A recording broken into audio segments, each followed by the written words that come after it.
എൻ്റെ പേര് PC Thomas, ഒരു അഭിഭാഷകനാണ്. ഞാൻ കൂടുതലും അഭിഭാഷക വൃത്തിയിൽ ഉണ്ടായിരുന്ന സമയത്ത് ഇടക്കാലത്ത് പൊളിറ്റിക്സിലേക്ക് ഒന്ന് കയറേണ്ടി വന്നു. അങ്ങനെ മൂവാറ്റുപുഴ പാർലമെൻറ്റ് മണ്ഡലത്തിൽ നിന്ന് ജയിച്ച് ഏതാണ്ട് 6 പ്രാവശ്യം അവിടെ നിന്ന് MP ആയി, ലോക്സഭാ അംഗമായി. അതിനുശേഷം ഇടക്കാലത്ത് കേന്ദ്രത്തിൽ മന്ത്രിയുമായിരുന്നു.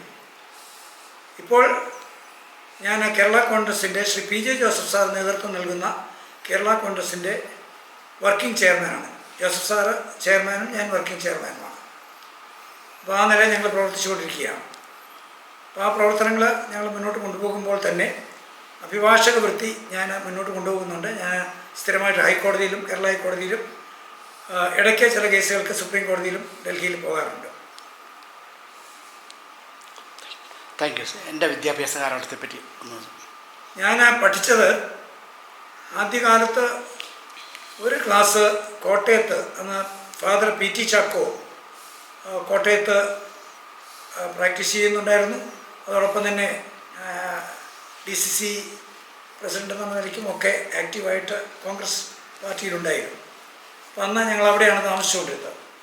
കോട്ടയത്ത് ഒരു ക്ലാസ് പഠിച്ചു. പക്ഷേ അത് കഴിഞ്ഞപ്പോൾ എനിക്ക് ഒരു ഹാർട്ടുമായി ബന്ധപ്പെട്ടൊരു പ്രശ്നം വന്ന് വെല്ലൂർ പോയി ഒരു ഹാർട്ട് ഓപ്പറേഷനൊക്കെ നടത്തി.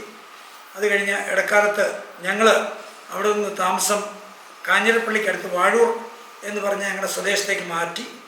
അവിടെ മാറിക്കഴിഞ്ഞെങ്കിലും ഞാൻ ആദ്യകാലത്ത് സ്കൂളിൽ പോയില്ല. പക്ഷേ അത് കഴിഞ്ഞ് 3-ാം ക്ലാസ്സിൽ കഴിഞ്ഞ് 4-ാം ക്ലാസ്സിലേക്ക് ഞങ്ങളുടെ വാഴൂരുള്ള അടുത്തുള്ള ഒരു സ്കൂളിൽ, ഇളങ്ങോയി സ്കൂളിൽ 4ഉം 5ഉം ക്ലാസ്സുകൾ പഠിച്ചു. അതിനുശേഷം തിരുവനന്തപുരത്ത് ഫാദർ മന്ത്രിയായി തിരുവനന്തപുരത്തായിരുന്നത് കൊണ്ട് ഞാൻ തിരുവനന്തപുരത്ത് മോഡൽ സ്കൂളിൽ 6ഉം 7ഉം ക്ലാസ്സുകൾ പഠിച്ചു. 8-ാം ക്ലാസ്സിലേക്ക് കയറി കഴിഞ്ഞപ്പോൾ സൈനിക് സ്കൂളിലേക്ക് ഉള്ള പരീക്ഷ എഴുതി എനിക്ക് കിട്ടി. അങ്ങനെ സൈനിക് സ്കൂളിലേക്ക് ചേർന്നു. സൈനിക് സ്കൂളിൽ അന്നത്തെ ഏജ് അനുസരിച്ച് 7th സ്റ്റാൻഡേർഡിലേക്കായിരുന്നു എന്നെ ചേർത്തത്. അപ്പോൾ 7, 8, 9, 10, 11 അപ് ടു 11th ഉണ്ടായിരുന്നു. അത്രയും ക്ലാസ് സൈനിക് സ്കൂളിൽ പഠിച്ചു. സൈനിക് സ്കൂളിൽ പഠിച്ചതിന് ശേഷം ഞാൻ ഡിഗ്രിക്ക് ചേർന്നു. അത് SB കോളേജിൽ ചങ്ങനാശ്ശേരിയിൽ BSc ഫിസിക്സ്, അന്ന് സ്പെഷ്യൽ BSc ഉണ്ടായിരുന്നു, അതിനകത്താണ് ഞാൻ ചേർന്നത്. അങ്ങനെ സ്പെഷ്യൽ BSc ഫിസിക്സിൽ 3 കൊല്ലം അവിടെ പഠിച്ചു. അവിടെ പഠിച്ചതിന് ശേഷം ഞാൻ തിരുവനന്തപുരത്ത് ലോ കോളേജിൽ, ഗവൺമെൻറ് ലോ കോളേജിൽ പോയി LLB പഠിച്ച് 3 വർഷം കൊണ്ട് LLB പാസ്സായി. അത് കഴിഞ്ഞ് ഞാൻ അഭിഭാഷക വൃത്തിയിലേക്ക് കടന്നു. Thank you so much. Robin sir ഒന്ന് പരിചയപ്പെടുത്താമോ? എൻ്റെ പേര് റോബിൻ ജേക്കബ്. ഞാൻ എറണാകുളം സെൻറ് ആൽബർട്ട്സ് കോളേജിലെ ഇക്കണോമിക്സ് പ്രൊഫസറായിട്ട് HOD ഡിപ്പാർട്ട്മെൻറ്റായിട്ട് റിട്ടയർ ചെയ്തു. SB കോളേജിൽ 73 തൊട്ട് 80 വരെ പഠിച്ചു. സാറിൻ്റെ കാലഘട്ടം, PC തോമസ് സാറിൻ്റെ കാലഘട്ടം SBയിലെ? SB കോളേജിൽ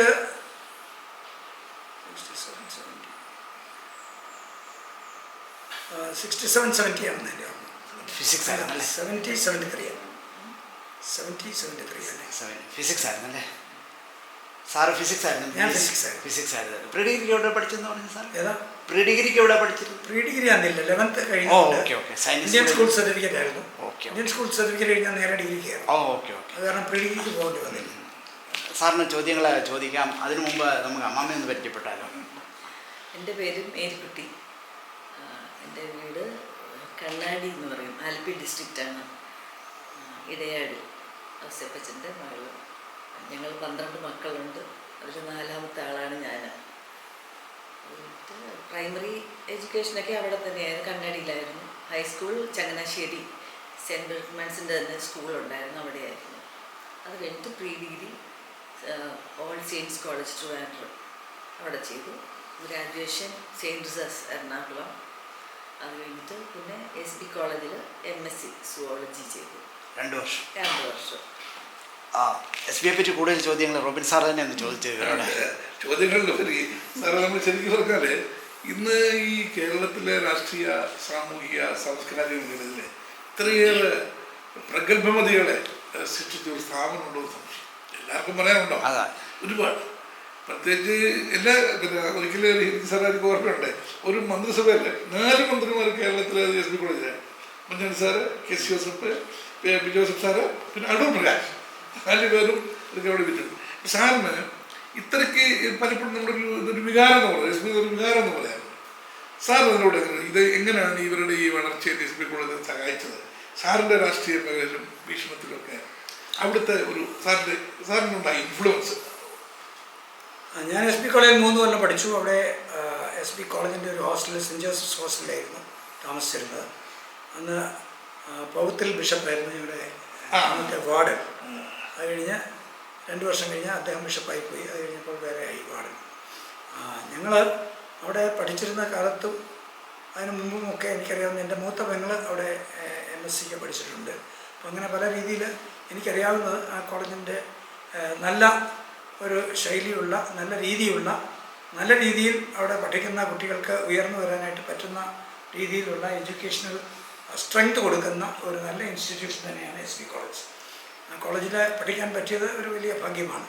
ആ 3 കൊല്ലം അവിടെ പഠിച്ചപ്പോൾ ഞങ്ങൾക്ക് ഞാൻ സ്പെഷ്യൽ BSc ആയതുകൊണ്ട് സെക്കൻഡ് ലാംഗ്വേജ് ഇല്ല. അപ്പം മലയാളം ഒന്നും പഠിക്കാൻ പറ്റത്തില്ലായിരുന്നു. ആകെയുള്ളത് ഇംഗ്ലീഷൊക്കെ ഒരു ലാംഗ്വേജ് ഉണ്ട്. പിന്നെ ഫിസിക്സ്, അതിൻ്റെ സബായിട്ടുള്ള കെമിസ്ട്രിയും മാത്സും ഉണ്ടായിരുന്നു. അങ്ങനെ കൂടുതലും ഫിസിക്സായിരുന്നു മെയിൻ. ഫിസിക്സും അതോടൊപ്പം ഉണ്ടായിരുന്ന സബായിട്ടുണ്ടായിരുന്ന 2 ലാംഗ്വേജും 2 കെമിസ്ട്രിയും മാത്തമാറ്റിക്സും. അങ്ങനെ അതായിരുന്നു ഞങ്ങളുടെ BSc സ്പെഷ്യൽ കോഴ്സ്. അത് കംപ്ലീറ്റ് ചെയ്തു. അത് എനിക്ക് ഒരു വലിയ കുഴപ്പമില്ലായിരുന്നു. എങ്കിലും അത് കഴിഞ്ഞപ്പോൾ ഞാൻ ഒരു ലോ കോളേജിൽ പോകണം എന്ന് വിചാരിച്ചതല്ല, MScക്ക് പോകണം എന്നായിരുന്നു ആദ്യമൊക്കെ തോന്നൽ. അവിടെയാണെങ്കിൽ തന്നെ MScക്ക്. പക്ഷേ എനിക്ക് സെക്കൻഡ് ക്ലാസ്സേ ഉണ്ടായിരുന്നുള്ളൂ. സെക്കൻഡ് ക്ലാസ് പറഞ്ഞാൽ 59.9 ഉണ്ട്, പക്ഷേ 60 ആയില്ല. 60 ഇല്ലാത്തവർക്ക് കിട്ടാൻ ഇച്ചിരി പാടായിരുന്നു. അതെ, MSc കിട്ടാൻ പാടായിരുന്നു. അതുകൊണ്ടായിരിക്കണം ഒരു ഭാഗ്യം എന്നിപ്പോൾ ഞാൻ കരുതുന്നു ഞാൻ ലോ കോളേജിൽ പഠിക്കാനായിട്ട് പോയി. ലോ കോളേജിൽ പഠിക്കാൻ പോയത് എനിക്ക് നല്ല അവസരം തന്നെയായിരുന്നു. കാരണം ഒരു ലീഗൽ നോളജ് കിട്ടുന്നു എന്ന് മാത്രമല്ല, ഒരു അഭിഭാഷകൻ എന്നുള്ള നിലയ്ക്ക് ഏത് നിലയിൽ മുന്നോട്ട് പോകാനും പറ്റും. ഞാൻ ഇന്നലെ തൊടുപുഴ ബാർ അസോസിയേഷൻ്റെ അവിടുത്തെ അഡ്വക്കേറ്റ്സിൻ്റെ ഒരു ഇൻവിറ്റേഷൻ പ്രകാരം അവിടുത്തെ ഒരു പരിപാടിക്ക് പോയിരുന്നു. അപ്പോൾ അവിടെ സംസാരിച്ചപ്പോൾ ഞാൻ പറഞ്ഞു, അഭിഭാഷകൻ എന്നുള്ളത് എനിക്കൊരിക്കലും മറക്കാൻ പറ്റുന്നതല്ല. അത് നമ്മുടെ ഒരു കോട്ടിൻ്റെ ഗുണമാണ്. കറുത്ത ഒരു കോട്ട് നമ്മൾ ഇടുമല്ലോ, ആ കോട്ട് മാറിക്കഴിഞ്ഞാൽ മറ്റെന്ത് ജോലി ചെയ്യാൻ നമുക്ക് ബുദ്ധിമുട്ടില്ല. വേറെ പല ജോലികൾക്കും അത് പറ്റില്ല. 2 ജോലി ഒരുമിച്ച് പറ്റത്തില്ല. അപ്പം ഇത് കുഴപ്പമില്ല, ശരിയാ. അപ്പോൾ ഉടനെ ഒരാൾ എന്നോട് സംസാരിച്ചപ്പോൾ പറഞ്ഞു, MP ആയിരുന്നപ്പോൾ ഇവിടെ ഹൈക്കോടതിയിൽ വാദിക്കുമായിരുന്നു. ശരിയാ, ഞാൻ MP ആയിരുന്നപ്പോഴും ഞാൻ പോയിട്ടുണ്ട്. ഏതായാലും എനിക്ക് അഭിഭാഷകൻ എന്നുള്ള നിലയ്ക്ക് അവിടെ നല്ല രീതിയിൽ ഉള്ള അവസരമായിട്ടാണ് ഞാനിത് കാണുന്നത്. അത് നമ്മൾ ഈ ജീവിതത്തിലെ പല അവസരങ്ങളും SB കോളേജിൽ പഠിച്ച വളരെ കണ്ടുമുട്ടാറുണ്ട്.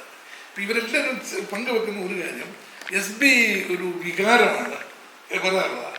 അപ്പം ഞാനിവിടെ ആദ്യകാലത്ത് കൊച്ചിയിൽ വരുമ്പോഴും, ഞാൻ 31 വർഷം പഠിപ്പിച്ചു സെൻറ്റ് കോളേജിൽ. എൻ്റെ കോളേജ് ഏതെന്ന് ചോദിച്ചാൽ SB എന്ന് അറിയാതെ പറയുക, അത്രയ്ക്കൊരു ബന്ധമുണ്ട്. അത്ര ഒരു ബന്ധം വരാനുള്ള കാരണങ്ങൾ സാറിൻ്റെ അഭിപ്രായത്തിൽ എന്താണ്? അത്ര ഇൻറ്റിമസി ഈ സ്ഥാപനത്തോട്. ആ സ്ഥാപനത്തിൻ്റെ ഞാൻ ആദ്യം സൂചിപ്പിച്ച പോലെ ശക്തമായ രീതിയിൽ നമ്മുടെ വ്യക്തിത്വത്തിലേക്ക് കടക്കുന്നു. നമ്മുടെ ഹോസ്റ്റൽ ജീവിതം നമ്മുടെ മുന്നോട്ട് കൊണ്ടുപോകുന്ന വിധത്തിൽ ഹോസ്റ്റൽ ജീവിതം ഉൾപ്പെടെ നമ്മുടെ പാഠ്യ വിഷയങ്ങളിൽ കോളേജിൽ ഉൾപ്പെടെ പാഠ്യേതര വിഷയങ്ങളിലും ഉണ്ട്.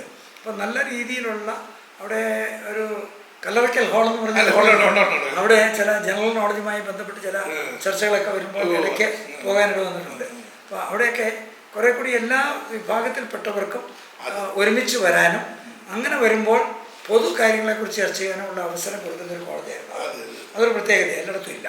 പക്ഷേ SB കോളേജിൽ സബ്ജക്റ്റ് വൈസ് നോക്കിയാൽ അതും വളരെ ഏറ്റവും മുൻപന്തിയിൽ തന്നെയായിരുന്നു. അവിടെ സ്പെഷ്യൽ BSc ഒന്നും എല്ലാ കോളേജിലൊന്നും ഇല്ല. കുറച്ചുകൂടി ഹയർ ലെവലിലുള്ള സ്റ്റുഡൻസാണ് സാധാരണ രീതിയിൽ സ്പെഷ്യൽ BSc അഡ്മിഷൻ കിട്ടത്തുള്ളൂ. അന്ന് എനിക്ക് ഭാഗ്യവശാൽ കിട്ടിയെന്നുള്ളതേ ഉള്ളൂ. സാർ, ഇത് നമ്മുടെ ഫാക്കൽറ്റിൻ്റെ കൂടെ നോക്കി എല്ലാ ഡിപ്പാർട്ട്മെൻറ്റിലും കേരളം മൊത്തം അറിയപ്പെടുന്ന, ഇന്ത്യ മൊത്തം അറിയപ്പെടുന്ന പ്രഗത്ഭരായ അധ്യാപകർ അതുണ്ടായിരുന്നു. പ്രഗത്ഭരായ ഇംഗ്ലീഷിൽ, അതെ, അവിടെ ഉണ്ടായിരുന്ന എക്കണോമിക്സിൽ വളരെ വളരെ മിടുക്കന്മാരായിട്ടുള്ള നല്ല രീതിയിൽ സത്തം സാർ പഠിപ്പിച്ചിട്ടുണ്ട് സാർ. സ്വന്തം സാർ ഞങ്ങൾ കുറച്ചാണ് ആ. ഒരു കൊല്ലത്തിൻ്റെ ഇടയ്ക്ക്. ഉവ്വ. അപ്പം ഞാൻ പറഞ്ഞ അങ്ങനെ അറിയപ്പെടുന്ന വളരെ നല്ല അധ്യാപകരും അതോടൊപ്പം തന്നെ അവരുടെ പഠിപ്പിക്കുന്ന രീതിയും അതിന് തക്കതായ രീതിയിൽ കോളേജിൻ്റെ അഡ്ജസ്റ്റ്മെൻറ്റ്സും ഉണ്ടായിരുന്നു. കോളേജിൻ്റെ പ്രിൻസിപ്പൽ ഉൾപ്പെടെ കോളേജിൻ്റെ മുൻപന്തിയിൽ നിൽക്കുന്ന ആളുകൾ ഈ എല്ലാ കാര്യങ്ങളും അന്വേഷിക്കുന്നുണ്ടായിരുന്നു എന്നുള്ളതാണ് ഞാൻ മനസ്സിലാക്കുന്നത്. അപ്പോൾ അങ്ങനെ ഒരു നല്ല രീതിയിൽ എഡ്യൂക്കേഷൻ്റെ കാര്യത്തിലും അതോടൊപ്പം തന്നെ സ്പോർട്സിൻ്റെ കാര്യത്തിലും കലാപരമായിട്ടുള്ള കാര്യത്തിലുമൊക്കെ നമുക്ക് പ്രാവീണ്യം കിട്ടത്തക്ക വിധത്തിൽ ഉള്ള ഒരു പുഷ് കിട്ടുമായിരുന്നു. അത് ഏറ്റവും കൂടുതൽ കിട്ടിയിട്ടുള്ള ഒരു കോളേജ് SB കോളേജായിരുന്നു എന്ന് എനിക്ക് തോന്നുകയാണ്. ഏതായാലും ഇത് ഒരു വേറൊരു ഭാഗ്യം സാറിൻ്റെ സഹധർമ്മിണിയും SB കോളേജിൽ പഠിച്ചതാണ്. അസത്തിൽ കയറി ഓർക്കുന്നുണ്ട്. അമ്മമ്മ എന്ന് വിളിച്ചപ്പോൾ എനിക്കെന്തോ ഒരു ഇതുപോലെ തോന്നി കേട്ടോ. അത് ജസ്റ്റ് സീനിയർ ടു മീ. അവിടെ കൂടെ ഞാൻ ഡിഗ്രിക്ക് പഠിക്കുമ്പോൾ ഉണ്ട് ഞങ്ങൾ ചേച്ചിമാരെന്ന് വിളിക്കാറുണ്ട്, അത്രേ ഉള്ളൂ. അമ്മമ്മ വിളിയില്ല. ഇനി അതൊരു എന്താ പറയുക സാർ, ഒരു SB കോളേജുകാർ തന്നെ കൂടെ ഉള്ളതിനെ കുറിച്ച് സാറിൻ്റെ ഒരു അതെ അമ്മാമേര് വരുന്നതിന് മുമ്പ് സാറിനോട് ഒരു ചോദ്യമാണ്. തിരുവനന്തപുരത്ത് സൈനിക് സ്കൂളിൽ പഠിച്ചു, ഹൈസ്കൂളൊക്കെ പഠിച്ചു. ചങ്ങനാശ്ശേരി വരാനുള്ള കാര്യം എന്താണ്? SBയിലോട്ട് വരാൻ. സൈനിക് സ്കൂള് നല്ല ബേസായിരുന്നു. അവിടെ പഠിക്കാൻ പറ്റിയൊരു ഭാഗ്യമാണ്. അവിടുത്തെ കഴിഞ്ഞ് സാധാരണഗതിയിൽ മിലിറ്ററിയിലോ അല്ലെങ്കിൽ ഫോഴ്സിലോ ഒക്കെ പോകാനാണ് എല്ലാവരും ആഗ്രഹിക്കുന്നത്. എനിക്കും ആഗ്രഹമുണ്ടായിരുന്നു. പക്ഷേ എനിക്കന്ന് ഹൈറ്റ് തീരെ കുറവായിരുന്നു.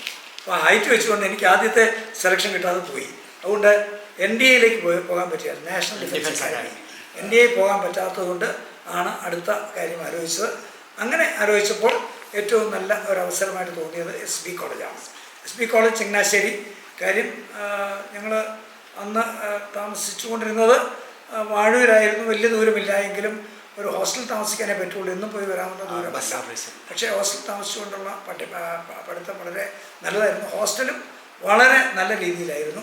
അത് ബൗദ്ധ ബിഷപ്പ് അവിടെ ഞങ്ങളുടെ വാർഡനായിരുന്നപ്പോൾ വളരെ സ്ട്രിക്റ്റ് ആയിരുന്നു.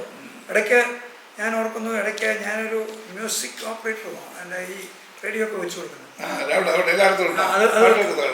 പാട്ട് വെച്ച് കൊടുക്കുന്നു. അപ്പോൾ അതിന് പ്ലേറ്റ് വെക്കുന്ന ആ ജോലി എനിക്കായിരുന്നു. അപ്പോൾ ഞാൻ മോണിറ്ററല്ല, പക്ഷേ എൻ്റെ വേറെ പേരാണ് പറയുന്നത്. അപ്പോൾ ആ പേര് അത് എനിക്കറിയുന്നതുകൊണ്ട് ഞാൻ ഈ ഇടയ്ക്ക് നമ്മുടെ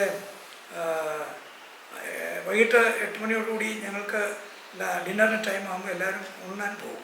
ഉണ്ണാൻ പോയിച്ച് വന്ന് കയറുന്ന ഉടനെ തന്നെ അവിടെ ഈ പാട്ട് വെച്ച് പോകണം. അപ്പോൾ അതങ്ങനെയാണ്. അപ്പോൾ അതിനു വേണ്ടി ഞാൻ കഴിച്ചിട്ട് പെട്ടെന്ന് വരും. പക്ഷെ വന്നപ്പോൾ ഒരു ദിവസം വന്ന് നിൽക്കുമ്പോഴും ഒരു 3 സ്റ്റുഡൻസ് ബൗദ്ധ ബിഷപ്പിനടുത്ത് പോകുന്നില്ല. അപ്പം ഞങ്ങൾക്കൊക്കെ താഴെ നിന്ന് ഞങ്ങൾ പറഞ്ഞു, അവന്മാർ ഭയങ്കര മണിയടിയാണ്. അന്നത്തെ ഒരു രീതിക്ക് അവർ ഭയങ്കര മണിയടിയാണ്. 10 മിനിറ്റ് 15 മിനിറ്റ് കഴിഞ്ഞിട്ട് ഇവർ പോകുന്നില്ല. അപ്പോൾ എനിക്കത് തോന്നി, ഇത് നല്ലൊരു പാര വെക്കണമുണ്ട്. ഞാൻ അവിടെ ചെന്ന് ഉടനെ റെക്കോർഡ് പ്ലെയർ എടുത്തിട്ട് അന്ന് ഒരു പാട്ടുണ്ടായിരുന്നു, ഭാവനാം ആട്ടിടയാണ്.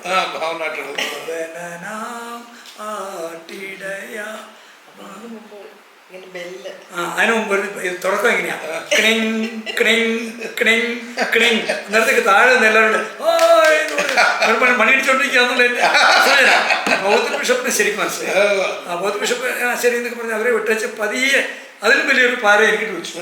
എന്നെ അങ്ങോട്ട് നിർത്തിയേച്ച് എല്ലാവർക്കും കാണത്തക്ക വിധത്തിൽ അവിടെ താഴെ നിന്ന് എല്ലാവരും നിർത്തിയേച്ച് എന്നോട് താമസ വിശേഷം പറഞ്ഞ് ഇവിടെ എന്നാ പറ്റിയെന്ന് പറഞ്ഞ് എന്നെ ചെവിയെ പിടിക്കുക. അപ്പം താഴെ വയ്ക്കുന്നവർ ചെവിക്ക് പിടിക്കുക. അപ്പോൾ എനിക്കിട്ട് കിട്ടിയ ഒരു പണിഷ്മെൻ്റായിട്ട് അവർ കാണും. അപ്പോൾ അവർ അയ്യോ ഉപദ്രവിക്കുന്നത് വെച്ചാ അത്രയും ഒന്നും ചെയ്തില്ല, ക്രൂരതയൊന്നും കാണിച്ചില്ല.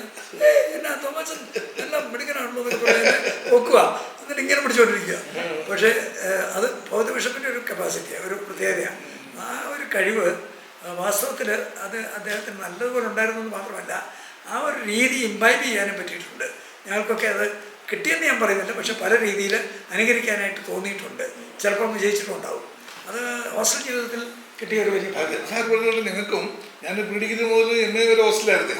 സെന്റ് തോമസ് ഹോസ്റ്റൽ, സഹൃദയ ഹോസ്റ്റൽ, PG ഹോസ്റ്റൽ. ശരി.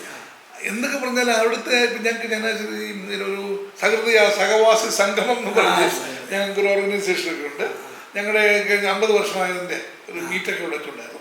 പിന്നെ ഹോസ്റ്റൽ ജീവിതം നമ്മൾ ഒരുപാട് സഹായിച്ചിട്ടുണ്ടാവും അല്ലേ. വളരെ വ്യത്യസ്തമായ ആൾക്കാർ എവിടുന്നൊക്കെയോ വരുന്നു അല്ല. കേരളത്തിലെ എല്ലാ അവരുമായിട്ട് ഇടപെടുന്ന അതിൻ്റെ ഒരു അനുഭവ പാരമ്പര്യം സാർ വളരെ ദൂരെ നോക്കിയുള്ള അതെ അതിൻ്റെ ഒരു അനുഭവ സമ്പത്ത് നമുക്കില്ലേ ഈ പുതിയ അപരിചിതന്മാരുമായിട്ട്. അല്ല, ഞാൻ എസ് ബി കോളേജ് പഠിക്കുമ്പോൾ ഞങ്ങളുടെ ഹോസ്റ്റലിൽ തന്നെ പലയിടത്തു നിന്നും ദൂരെ നിന്നൊക്കെ വരുന്നവരുണ്ടായിരുന്നു. ഈ മേരിക്കുട്ടിയുടെ ബ്രദേഴ്സ് 2 പേരെ ഹോസ്റ്റലുണ്ടായിരുന്നു. എൻ്റെ ഏതാണ്ട് ഈ കോളേജ് വരുന്ന ഒരാൾ ജോർജ് കുട്ടി എന്ന് പറഞ്ഞാൽ ഇപ്പോൾ അവര് താമസിക്കുകയാണ്. അദ്ദേഹവും പിന്നെ ജോസ് കുട്ടി എന്ന് പറഞ്ഞാൽ അദ്ദേഹം കോട്ടയത്താണ്. അപ്പം ഞാൻ ഓർക്കുന്നു, ഞങ്ങളുടെ കൂടെ ഉണ്ടായിരുന്നവരിൽ പലരും ഒന്നേ ആലപ്പുഴ ജില്ല, കോട്ടയം ജില്ല മാത്രമല്ല, ഇടുക്കി ജില്ല. അന്ന് ഇടുക്കി ജില്ല ഉണ്ടോ എന്ന് എനിക്കൊരു സംശയമുണ്ട്. പക്ഷേ ആലപ്പുഴ ജില്ല, എറണാകുളം ജില്ല, അങ്ങ് ദൂരെ ദൂരെ കൊല്ലം ജില്ലയിൽ ഒക്കെ ആളുണ്ട്. ഹരിപ്പാടുണ്ടായിരുന്ന ഒരാളുണ്ടായിരുന്നു. അപ്പോൾ അങ്ങനെ വിവിധ പ്രദേശങ്ങളിൽ നിന്ന് ഉള്ള ആളുകളുള്ള ഒരു കോളേജ് ഉണ്ടായിരുന്നു. എല്ലാ കമ്മ്യൂണിറ്റിയും ഉണ്ടായിരുന്നു. എൻ്റെ ഏറ്റവും അടുത്ത ഒരു സുഹൃത്ത് ഒരു ചന്ദ്രമോഹൻ നായരായിരുന്നു. ഞാൻ ഹരിപ്പാടുകാരനായിരുന്നു. പക്ഷേ നല്ല മിടുക്കനായിരുന്നു.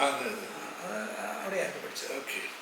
ഹോസ്റ്റൽ ജീവിതത്തിൻ്റെ സ്ട്രെങ്ത് സാമ്പത്തികമായിട്ട് തന്നെ വളരെ വ്യത്യസ്തമായിട്ടുള്ള ആൾക്കാർ, കൃഷി ബാക്ക്ഗ്രൗണ്ട്, കാർഷിക പിന്നെ വ്യവസായ പശ്ചാത്തലം, രാഷ്ട്രീയ പശ്ചാത്തലം, സാരപോലെ സാറൊരു അസംപോലെ അനുഗ്രഹീത രാഷ്ട്രീയ പാരമ്പര്യത്തിൻ്റെ ആളാണല്ലോ സാർ. അതെ, പിന്നെ തീർച്ചയായിട്ടും അവിടെ യൂണിയൻ ആക്ടിവിറ്റികൾ കോളേജിൽ വരും. അങ്ങനെ കോളേജിൽ യൂണിയൻ അന്നില്ല. ഓഹോ, വേറെ ഏതോ ചില ആർട്സ് ക്ലബുമായിട്ട് ബന്ധപ്പെട്ട് അങ്ങനെയൊക്കെ ചില ഒതല്ലോ വെച്ചത് മാക്ബത്തിന്റെ ഉണ്ടായിരുന്നു. ഞങ്ങൾ ഉള്ളപ്പോഴാണ്. പക്ഷെ ഞാനൊന്നും അതിനകത്തില്ല.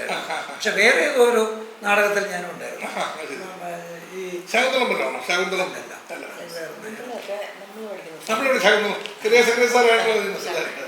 അത് ഞാനുള്ളപ്പോൾ അല്ല. എനിക്ക് തോന്നുന്നു ഈ ആർട്സ് ആൻഡ് സയൻസ്, ആർട്സ് ആയിട്ട് ബന്ധപ്പെട്ട് ഇതുപോലെ ചില കാര്യങ്ങളുണ്ടായിരുന്നു. വളരെ ഉപകരിക്കുമായിരുന്നു. കാരണം എല്ലാവരും അതിനകത്തൊക്കെ പല രീതിയിൽ താല്പര്യപ്പെടും. ആകെപ്പാടെ അവിടെ പാട്ടും ഡാൻസും അല്ലെ അങ്ങനെയുള്ളതിനൊക്കെ എല്ലാവരും ഉണ്ട്. പക്ഷെ ഒരു പ്രസംഗം എന്നൊക്കെ പറയുന്നത് മാത്രമേ ഉള്ളൂ ഇച്ചിരി പാട്. അതിന് ഞങ്ങളൊക്കെ ഇച്ചിരി കുറേ കാര്യം ഒരു ഓൾറൗണ്ട് ഡെവലപ്മെന്റ് എന്ന് പറയുന്നു. അവിടെയുള്ള കുട്ടികൾക്ക് അതിൻ്റെ സാഹചര്യങ്ങളുണ്ട്. അതിനുള്ള കായികമാണ്, കായികം, പാട്ട്, എല്ലാത്തിനും കഥയെഴുത്ത്. കായികത്തിൽ ഞാൻ ഫുട്ബോൾ കളിക്കുമായിരുന്നു. അവിടെ സ്ഥിരമായിട്ട് കളിക്കാനൊക്കെ പോകുന്ന ഒരു വലിയ ഗ്രൗണ്ട് സെൻറ്റ് ജോസഫ് കോളേജിൻ്റെ ഒരു സൈഡിലായിരുന്നു. അത്രയും ഗ്രൗണ്ടൊക്കെ എവിടെ ഉള്ളത്? വലിയ എനിക്ക് 3, 4, 5 ബാസ്കറ്റ്ബോൾ കോർട്ട്. ശരി, ബാസ്കറ്റ്ബോൾ കോർട്ടുണ്ട് പലത്. ഹോക്കിയോ ഹോക്കിയുണ്ട് ഓഡിറ്റോറിയത്തിലുണ്ട്. പിന്നെ ഫുട്ബോൾ കോർട്ട് വളരെ വലിയ ഫുട്ബോൾ കോർട്ട് എല്ലാം ഉണ്ടായിരുന്നു. ശരിയാണ്. അത് സ്പോർട്സിൻ്റെ കാര്യത്തിലും ഗെയിംസിൻ്റെ കാര്യത്തിലൊക്കെ വളരെ. അന്ന് സാറുള്ളപ്പോൾ ഇപ്പം ഞാനുള്ള സമയത്ത് 5 ഹോസ്റ്റൽ വേറെ ഉണ്ട്. Saint Joseph's, Saint Thomas. അന്ന് സാർ സമയത്ത് ഉള്ളത് അങ്ങനെ ഞാനുള്ളപ്പോൾ സെൻറ്റ് ജോസഫ്സ്, അപ്പുറത്ത് സെൻറ്റ് തോമസ്, പിന്നെ ന്യൂമാൻ ഹോസ്റ്റൽ. ഈ 4 മെയിനായിട്ടുണ്ടായിരുന്നത്. പിന്നെ അത്രേ ഉള്ളായിരുന്നു തോന്നുന്നു. ഒത്തിരി ഒരാളുടെ ഞാൻ പറയും ഇവരെല്ലാം പറയുമ്പോഴൊക്കെ ഞാൻ ആദ്യം വരുമ്പോഴൊക്കെ എന്തെങ്കിലും കാര്യങ്ങൾ സാധിക്കണം തന്നെ ഒരു പരിചയമില്ലല്ലോ. ഏതെങ്കിലും ഒരു സ്ഥാപനം ചെന്ന് ഇവിടെ എസ് ബി കോളേജ് പഠിക്കാൻ ആരെങ്കിലും ചോദിക്കും. ആരെങ്കിലും ഒരാളെ എവിടെ കണ്ടുവരും. ഡൽഹിയിൽ സാർ കണ്ടുപിട്ടാറുണ്ടായിരുന്നോ? അല്ല, അദ്ദേഹം പറയുന്ന പൗത്രപിതാവ് പറയുന്ന ഒരു പോയിന്റ് ഞാനിപ്പോഴും ഓർക്കുന്നുണ്ട്.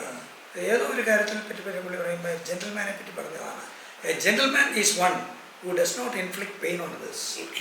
ഭയങ്കര നല്ലൊരു കാര്യം. ഞാൻ ഇത് കാണാതെ പഠിച്ചതുകൊണ്ട് എൻ്റെ ലോക്സഭയിലെ ആദ്യത്തെ പ്രസംഗത്തിൽ ഇത് ഇൻക്ലൂഡ് ചെയ്തു. ഭയങ്കര കൈയടി കിട്ടുക. ഒന്നുകൂടെ പറയാമോ? ജെന്റിൽമാൻ എന്നുള്ളതിൻ്റെ ഒരു ഡെഫിനിഷനാണ്. Gentleman is one who does not inflict pain on others. മറ്റുള്ള ആളുകളെ ഉപദ്രവിക്കാതെ മുന്നോട്ട് നീങ്ങുന്ന ആളുകളാണ് ജെന്റിൽമാൻ. അതൊരു നല്ലൊരു ഡെഫിനിഷൻ. ആ ഡെഫിനിഷൻ പാർലമെൻറ്റിൽ പറഞ്ഞപ്പോൾ പോലും ഭയങ്കരമായ കൈയടി കിട്ടി. അന്നൊട്ടും പ്രതീക്ഷയല്ല. ആദ്യത്തെ ദിവസം പ്രസംഗിക്കാനായിട്ടൊന്നും അവസരം കിട്ടുന്നില്ല. പക്ഷേ ഞാൻ ഒറ്റയാനായിരുന്നുകൊണ്ട് എൻ്റെ പാർട്ടിയുടെ പേര് എഴുതി കൊടുത്തപ്പോഴത്തേക്ക് സ്പീക്കർക്ക് ഇത് എത്ര പേരുള്ള പാർട്ടി ഒന്നും ആണെന്ന് അറിയില്ലാത്തതുകൊണ്ട് ഇതൊരു വേറൊരു പാർട്ടിയല്ലേ, ലീഡർ, അതുകൊണ്ട് ഞാൻ ഞാനാണ് ലീഡറും പ്രജയും എല്ലാം ഞാൻ പറഞ്ഞില്ല. പക്ഷേ പി സി തോമസ് ലീഡർ എന്നുള്ള ക്യാപിറ്റൽ ലെറ്റർ എഴുതി കേരള കോൺഗ്രസ്. അതൊരു വലിയൊരു ഐഡന്റിഫിക്കേഷൻ. അതുകൊണ്ട് എന്നെ പലരും ചോദിക്കുമായിരുന്നു നിങ്ങളെ എങ്ങനെ വിളിച്ചത് ഒരു ഒറ്റ നമ്പർ പാർട്ടിക്കൊന്നും അവിടെ ചാൻസ് കിട്ടുന്നില്ല. നമ്പർ ഓഫ് മെമ്പേഴ്സ് വെച്ചുകൊണ്ട് ഏതാണ്ട് 7-8 പാർട്ടികൾ വരെ കിട്ടും. പക്ഷേ അത് കഴിഞ്ഞ് താഴോട്ട് കിട്ടുന്നില്ല. വേറെ പലർക്കും 5 മെമ്പർമാർക്കുള്ളതൊന്നും കിട്ടുന്നില്ല. പക്ഷേ എന്നെ വിളിച്ചു. അങ്ങനെ എനിക്ക് ആദ്യത്തെ ദിവസം തന്നെ പ്രസംഗിക്കാൻ പറ്റും. ആ ജെന്റിൽമാൻ്റെ ഡെഫിനിഷനും പറയാൻ പറ്റും. അത് പൗത്രപിതാവിനെയാണ് ഞാൻ ഓർമ്മിക്കുന്നത്. പൗത്രപിതാവ് ഒരിക്കൽ ഞങ്ങളെ എപ്പോഴോ പഠിപ്പിച്ച ഒരു വാചകമാണ്. പഠിപ്പിച്ചതല്ല, പറയേണ്ടി വന്ന ഒരു സമയത്ത് പറഞ്ഞ ഒരു വാചകമാണ്. പക്ഷേ ഞങ്ങളുടെ എല്ലാം മനസ്സിൽ പതിഞ്ഞ ഒരു കാര്യം. ഓക്കെ. സാറിൻ്റെ മനസ്സിലേക്ക് നിറഞ്ഞിരിക്കുന്ന മറ്റേതെങ്കിലും അധ്യാപകരുണ്ടോ അവിടുത്തെ? ഇംഗ്ലീഷ് ഡിപ്പാർട്ട്മെൻറ്റിലോ? അഗസ്റ്റിൻ സാറുണ്ടായിരുന്നു. ഇംഗ്ലീഷ് നല്ല പ്രാവീണ്യമുള്ള ആളായിരുന്നു. ഇതൊക്കെ പ്രത്യേകിച്ച് ഓർക്കുന്നു. പിന്നെ മാധവൻ നായർ എന്ന് പറഞ്ഞൊരു ഇംഗ്ലീഷിലുണ്ടായിരുന്നു. അങ്ങനെ സാറിൻ്റെ സമയത്ത് V J Augustine sir, Shakespeare Augustine, V J Augustine senior Shakespeare. അതെ അതെ അതെ അതെ ഉണ്ടായിരുന്നു. പിന്നെ സീസർ സ്കറിയ സാർ അല്ലേ? Scaria sir Malayalam. S L Thomas sir, S M Ram sir ഉണ്ടായിരുന്നു അല്ലേ? ഫിസിക്സിൽ മെയിനായിട്ട് സാറിന് ഓർമ്മയുള്ള സാറുമാരാരൊക്കെയാണ്? ഫിസിക്സിൽ ഈ രാജു നാരായണ സ്വാമിയുടെ അച്ഛനോട് ചേർന്നു. രാജു നാരായണ സ്വാമിയുടെ IAS. അതുകൊണ്ട് അത് മാത്സിലായിരുന്നു.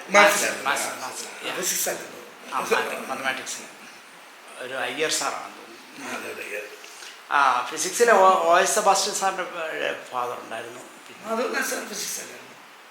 ഇംഗ്ലീഷിൽ മാധവ പിള്ള അല്ല, മാധവൻ നായർ എനിവേ പക്ഷേ അതെ അതെ. ഈ സാറ് ഹോസ്റ്റലിലായിരുന്നു പറഞ്ഞ് 3 വർഷം. ഏറ്റവും അടുത്ത് 3 വർഷം ഇടപെട്ട ഒരു ക്ലാസ്മേറ്റ് അല്ലെങ്കിൽ സാറിനെ ഇൻഫ്ലുവൻസ് ചെയ്ത ഒരു സ്റ്റുഡൻ്റ് അല്ലെങ്കിൽ സാർ ആരായിരിക്കും പറഞ്ഞാൽ? പഠിക്കുമ്പോൾ 3 വർഷം സാറിനെ ഒന്ന് കരിയറൊക്കെ മോൾഡ് ചെയ്യാനും കൂടെ നടക്കുമ്പോൾ നമുക്ക് ക്വസ്റ്റ്യൻസ് ചോദിക്കാനും പറയാനും ഒക്കെ ഏറ്റവും അടുത്തുള്ള ആളായിരുന്നു എൻ്റെ ബ്രദറിലോ ജോർജ് കുട്ടി. അതുകൊണ്ടാണ് പെങ്ങളെ എനിക്ക് ജോർജ് കുട്ടി എൻ്റെ അടുത്ത സുഹൃത്ത്. ഞങ്ങളെ അതിൻ്റെ ഈക്വലേജ് ആയിരുന്നു. അത് മാറ്റി നിർത്തിയാൽ അത് കൂടാതെ അന്ന് ഉണ്ടായിരുന്ന വേറൊരാള് പൊക്കം പറഞ്ഞ എവിടെയുള്ള പേര് ഞാൻ പറഞ്ഞു, കല്ലറയ്ക്കൽ. അവരൊക്കെ ഏത് നിലയിൽ എത്തിയെന്ന് സാറിന് ഇപ്പോൾ അറിയാമോ എന്തെങ്കിലുമൊക്കെ? ഏറ്റവും ഒരാൾ ഇവിടെ അടുത്ത് താമസമുണ്ട് ഇപ്പോൾ. ഏതോ ഒരു കാര്യത്തിൽ നിന്ന് റിട്ടയർ ചെയ്താണ്. പക്ഷേ ഏതോ എന്താണ് ഞാൻ ശരിക്കും അവിടെ ആ ഹോസ്റ്റലുണ്ടായിരുന്നതാണ്. ഞങ്ങളുടെ ഹോസ്റ്റലുണ്ടായിരുന്ന വേറെ പലരെയും എപ്പോഴൊക്കെ ഓർക്കാറുണ്ടെങ്കിലും പേര് കംപ്ലീറ്റ് ആയിട്ടൊന്നും പലരുടെയും അത്ര ഓർക്കുന്നില്ല. സാറ് ഒരു മാസത്തിൽ എത്ര തവണ വീട്ടിലോട്ടൊക്കെ ഒന്ന് പോകുമായിരുന്നു? അതോ SP കോളേജിലായിരുന്നപ്പോൾ ഇടയ്ക്കിടയ്ക്ക് ഞങ്ങൾ എല്ലാ ആഴ്ചയിലും പോകത്തില്ലെങ്കിലും 2 ആഴ്ച 3 ആഴ്ച കൂടുമ്പോൾ ശരി ഞായറൊക്കെ പോകാൻ സമ്മതിക്കുമായിരുന്നു. അങ്ങനെ പോകുമായിരുന്നു. അത് വലിയ ദൂരമില്ല. അവിടെ നിന്ന് ഒരു 30 കിലോമീറ്ററോ 40 കിലോമീറ്റർ വീട്. ചാമമ്പാറ കൊടുങ്ങൂരി എന്നിറങ്ങിയിട്ട് വേറെ ബസ് കയറി പോകണം. ഇടയ്ക്ക് ബസ്സില്ലാതെ വരുമ്പോൾ നടന്നും പോയിട്ടുണ്ടാവും. കൊടുങ്ങൂര് നിന്ന് ഒരു 4-5 കിലോമീറ്റർ വരും. സാറിൻ്റെ ഈ ഹോസ്റ്റൽ ജീവിതത്തിലും കോളേജ് ജീവിതത്തിലും ഓർമ്മിപ്പിച്ചെടുക്കുന്ന ഏറ്റവും രസകരമായ സംഭവം അല്ലെങ്കിൽ ദുഃഖകരമായ സംഭവം പറഞ്ഞാൽ എന്തായിരിക്കും? 3 വർഷത്തെ ഹോസ്റ്റൽ ജീവിതത്തിൽ ഹോസ്റ്റലിലോ കോളേജിലെയോ വിഷമിച്ചതും സന്തോഷിപ്പിച്ചതുമായ സംഭവങ്ങൾ എന്തെങ്കിലും ഓർമ്മയിലുണ്ടെങ്കിൽ? കോളേജിലെ സംഭവങ്ങളും ആകാം. സ്പെഷ്യൽ BSc പഠിക്കുമ്പോൾ ഞങ്ങൾക്ക് കൂടുതലും ആ സബ്ജക്റ്റിനോടായിരുന്നു കൂടുതലും ഇൻട്രസ്റ്റ് വരത്തക്ക വിധത്തിൽ ഞങ്ങളെ ഗൈഡ് ചെയ്തുകൊണ്ടിരുന്നത്. അപ്പോൾ അതുകൊണ്ട് അതിൽ കൂടുതൽ ശ്രദ്ധിക്കുമായിരുന്നെങ്കിലും മറ്റ് മേഖലകളിൽ പ്രത്യേകിച്ച് ഞാൻ പറഞ്ഞില്ലേ കല്ലറയ്ക്കൽ ഹാളിൽ ചില ഫങ്ഷൻസ് വരുമായിരുന്നു. അങ്ങനെയുള്ള കാര്യങ്ങളിൽ എനിക്കും ചില അവസരങ്ങൾ കിട്ടിയിട്ടുണ്ട്. അങ്ങനെ ഒരിക്കൽ കിട്ടിയപ്പോൾ കല്ലറയ്ക്കൽ ഹാളിൽ എനിക്ക് തോന്നുന്നു അന്ന് കല്ലറയ്ക്കൽ അച്ഛനുണ്ടായിരുന്നു. അച്ഛൻ്റെ പേര് കല്ലറയ്ക്കൽ അച്ഛൻ്റെ പേരിലാണെന്ന് തോന്നുന്നത് മോൺസിഞ്ഞോർ കല്ലറയ്ക്കൽ. അപ്പം ഞാൻ അവിടെ പ്രസംഗിച്ചപ്പോൾ മോൺസിഞ്ഞോർ കല്ലറയ്ക്കൽ ഹാൾ എന്ന് പറയാൻ വന്നപ്പോൾ MSGR എന്നാണെങ്കിലും ഞാൻ MGR എന്ന് പറഞ്ഞു. MGR വലിയ ഫേമസ് ആയിട്ടുള്ള MGR കല്ലറയ്ക്കൽ ഹാൾ എന്ന് പറഞ്ഞപ്പോഴത്തേക്ക് നല്ല രീതിയിലുള്ള പ്രതികരണം ഉണ്ടായി. പക്ഷെ അതെനിക്ക് മനസ്സിലായില്ല എല്ലാ കാര്യവും. കല്ലറയ്ക്കൽ ഹാളിനെ ഇത്ര കറക്റ്റായിട്ട് ഞാൻ പറഞ്ഞപ്പോൾ അവർക്കെന്നെ ഒരു വിവരമില്ല എന്ന് ഞാൻ വിചാരിച്ചു. പക്ഷേ MGR എന്നാണ് ഞാൻ പറഞ്ഞത്. പിന്നെ മനസ്സിലായി ചുരുക്കപ്പേര് MGR. അവിടെ എഴുതി വെച്ചു. MGR എന്ന് വലിയ നടനല്ലേ. MGR മലയാളിയാണ്. പാലക്കാട് പാലക്കാട് സൈഡാണ്. ഞാൻ എൻ്റെ ഹാർട്ട് ഓപ്പറേഷന് വേണ്ടി ഞാൻ പണ്ട് ഇടയ്ക്ക് വെല്ലൂർ പോയിരുന്നു. വെല്ലൂർ പോയപ്പോൾ അന്ന് ഫാദർ ഇവിടെ ഹോം മിനിസ്റ്ററാണ്. ഹോം മിനിസ്റ്റർ എന്നുള്ള നിലയ്ക്ക് അദ്ദേഹത്തോട് ഒപ്പം ഉണ്ടായിരുന്ന IG, അന്ന് IG ഏറ്റവും ടോപ്പ് IG പുള്ളിയാണ് എല്ലാം അറേഞ്ച് ചെയ്തത്. കാരണം പുള്ളിക്ക് അവിടെ വലിയ പേഴ്സൺ ബന്ധമാണ്. അപ്പോൾ IG VP നായരാണ്. VP നായർ IG എന്നോട് പറഞ്ഞു ഏറ്റവും കൂടുതൽ എനിക്കൊന്ന് എനിക്ക് പറഞ്ഞത് പുള്ളി ഹോസ്പിറ്റലിൽ ഓപ്പറേഷൻ പോയത് ഹാർട്ട് ഓപ്പറേഷൻ പോയപ്പോഴാണ്. ഹാർട്ട് ഓപ്പറേഷൻ പോയപ്പോഴത്തേക്ക് വെല്ലൂര് അത് അവിടെ കിട്ടാൻ നമുക്ക് ടൈം കിട്ടാനൊക്കെ വളരെ കുറച്ച് സ്ഥലത്ത് ഹാർട്ടിൻ്റെ. അപ്പോൾ അന്ന് അത് കിട്ടാൻ വേണ്ടി വളരെ പാട് കിട്ടാണെങ്കിലും അവിടെ പോകാൻ പറ്റാതെ ഒരു ദിവസം ചെന്നൈയിൽ നിൽക്കേണ്ടി വന്നു. അപ്പം ഈ VP നായരുടെ ഏറ്റവും അടുത്ത ഫ്രണ്ടാണ് ശിവാജി ഗണേശൻ. ശിവാജി ഗണേശൻ സ്വന്തമായി. അപ്പോൾ ശിവാജി ഗണേശന് ഒരു ഗസ്റ്റ് ഹൗസ് ഉണ്ട് സ്വന്തം. അവിടെയാണ് ഞങ്ങളെ താമസിപ്പിച്ചത്. എന്നിട്ട് ശിവാജി ഗണേശനും കൂടെ കൂടി ഒരുമിച്ച് പടമൊക്കെ എടുത്തു. പിന്നെ പിറ്റേ ദിവസം എനിക്ക് ഷൂട്ടിംഗ് ആണെന്ന് പറഞ്ഞുകൊണ്ട് ഞാൻ അവിടെ പോയി ശിവാജി ഗണേശനെയൊക്കെ കൂടെ അവിടെ നിന്ന് ജമിനി ഗണേശനും ഉണ്ടായിരുന്നു. അവരുടെ ഷൂട്ടിങ്ങൊക്കെ കണ്ടു. അതൊരു വലിയ അനുഭവമായിരുന്നു. ഞാൻ പിന്നെ പലപ്പോഴും ആലോചിച്ചിട്ടുണ്ട് ഇനിയൊരു ഹാർട്ട് ഓപ്പറേഷൻ വന്നത് നല്ലതായിരുന്നു. ഇതുപോലെ അവസരം കിട്ടും. സമയത്തുണ്ടോ അന്ന് ആയിട്ടില്ല.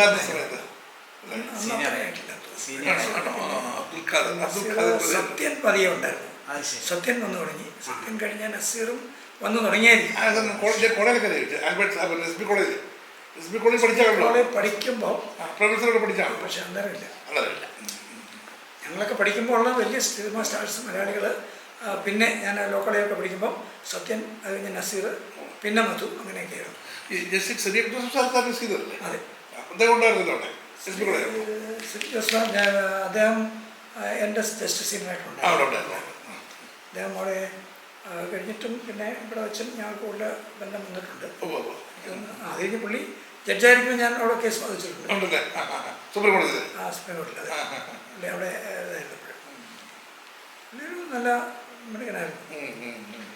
ഇനി അമ്മമ്മയിലോട്ട് വന്നാലേ SB കോളേജിന് മുമ്പുള്ള കോളേജുകളും അമ്മമ്മ 2 വർഷം SBയിൽ ചിലവഴിച്ച കാലവും ഒന്ന് ഓർമ്മിച്ചെടുത്താൽ ഏത് സമയമായിരുന്നു ഏറ്റവും ബെറ്ററായിട്ട് അമ്മമ്മയ്ക്ക് തോന്നിയിരുന്നത്?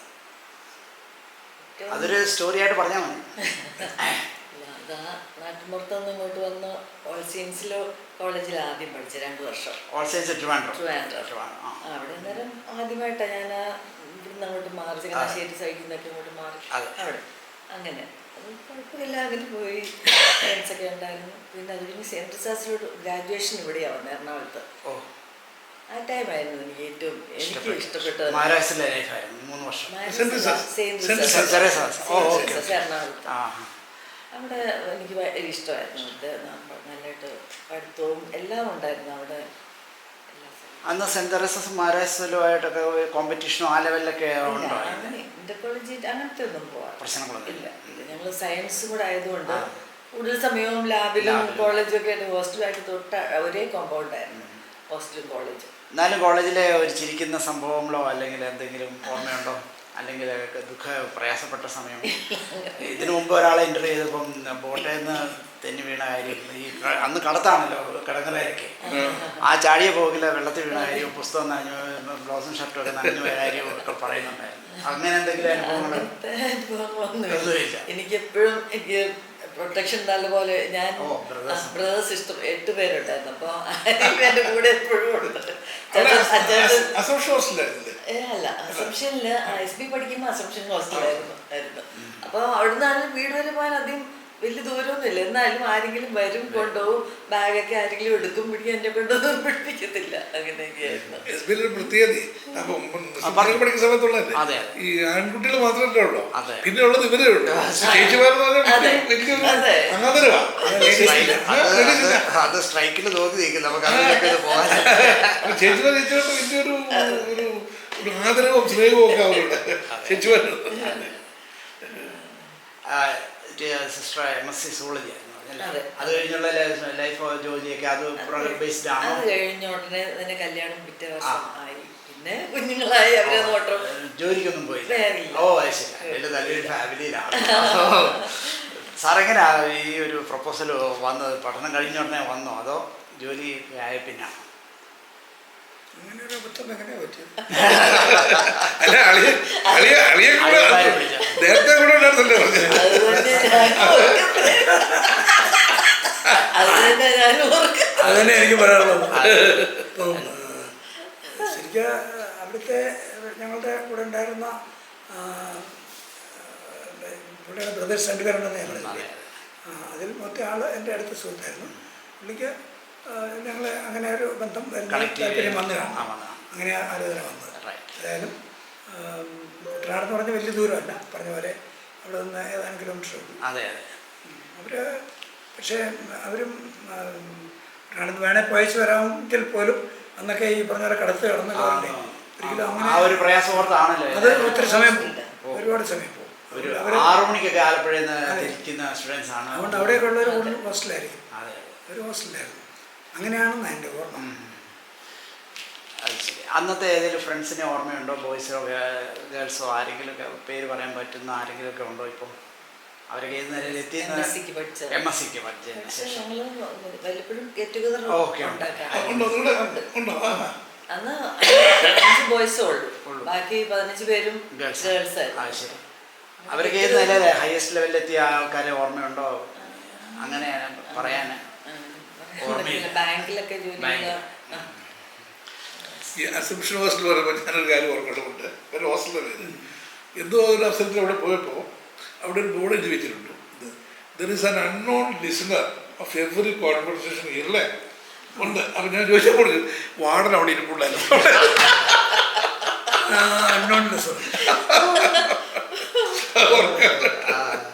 അതെ, റോങ് ആയിട്ടൊന്നും പറയണ്ടേ. അതെ. സാറിന്റെ എന്തെങ്കിലും അനുഭവം ഉണ്ടോ ഓർമ്മ പറയാൻ? പെട്ടെന്ന് നമ്മൾ അന്ന് പറഞ്ഞു വിട്ടുപോയ ഏതെങ്കിലും കാര്യങ്ങളുണ്ട്? എന്നാലും ഒരെണ്ണം നമ്മൾ ഇവരെ പറ്റി ഇപ്പൊ ഇരിക്കുമ്പോ ഒന്ന് പറയാനും ചിരിപ്പിക്കാനും. അല്ല, ഒരുപാട് അനുഭവങ്ങൾ പഴയത്. സാറും ബേസിക്കലി ഇടുക്കി സൈഡിൽ നിന്നല്ലേ? എവിടുന്ന? ഞാൻ മണ്ടമ്പേടാ ശരിക്കും. ചെറുക്കാരനാണ് അവിടെ പോയത്. അപ്പനൊക്കെ അധ്യാപകരായിരുന്നു. അവരെ മണ്ടമ്പേട്ടിൽ പോയി അവിടെ സെറ്റിൽ ചെയ്ത് അവിടെ നിന്നാണ്. അന്നൊക്കെ ഈ ഇടുക്കി സൈഡിൽ അവിടെയുള്ളവരൊക്കെ ഇവിടെ നിന്നൊക്കെ പോയവരാകും. എല്ലാവരും കൂടുതലും കോട്ടയം ചങ്ങനാശ്ശേരി ഭാഗത്തുനിന്നുള്ള അങ്ങോട്ട് പോയി. ആ ജില്ലയിൽ നിന്ന് പോയവർ ഒത്തിരിയുണ്ട്.